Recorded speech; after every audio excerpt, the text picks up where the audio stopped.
it's Gillian and welcome to today's video. So I recently uploaded a video where I made butter slime with no edits, so you guys got to see every single step of making butter slime and I didn't cut anything out, so you saw it all real time. And you guys really enjoyed that video, which made me so happy. And on that video I had a few suggestions to also upload an edited version so you guys could compare the two and you guys can see what it looks like edited versus unedited. I thought that was such a cool idea, and this way you can see the complete difference that editing can make to a video when I wave my magical editing wand. And yeah, I hope you guys enjoy this different video, and let's jump into making the best and dreamiest and softest butter slime ever.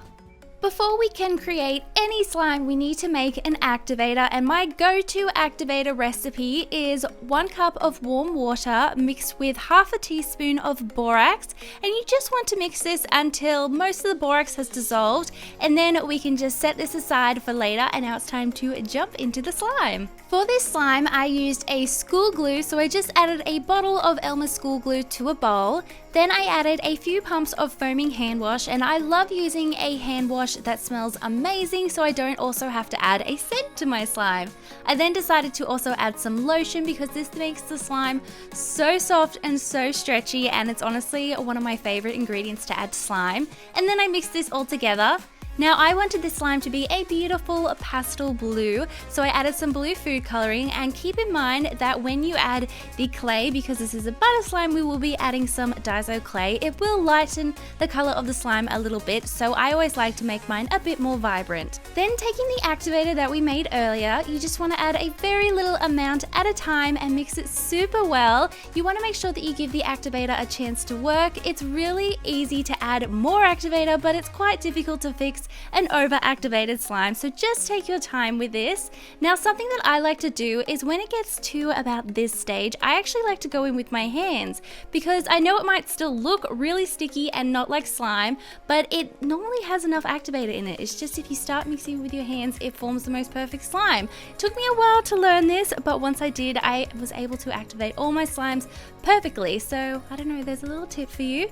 So now that we have our slime, we can go in with our Daiso clay. Now this is what is going to transform our regular slime into a butter slime. So I just added a packet of white Daiso clay, and this made it that beautiful pastel blue. And this is my favorite part of making butter slime, is mixing in the Daiso clay. It's so much fun.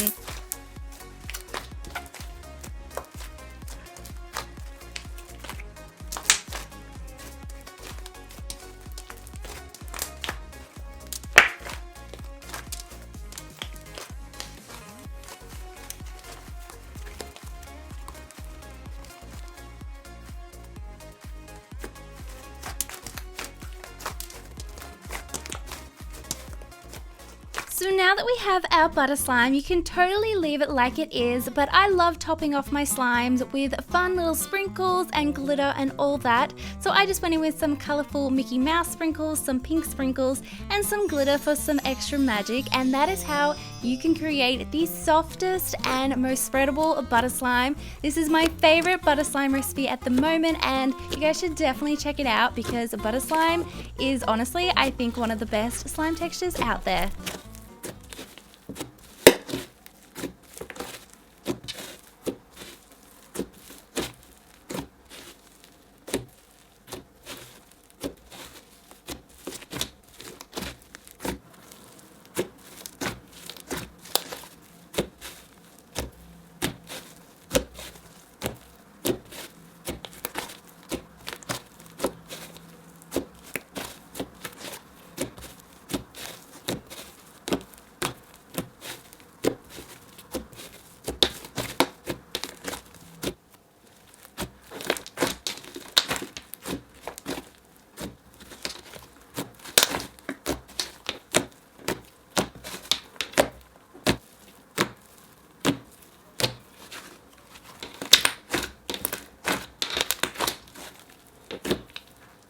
So there we have the edited version of my unedited butter slime video. Let me know in the comments below what you guys thought of this video. I love editing videos, so I really enjoyed creating this.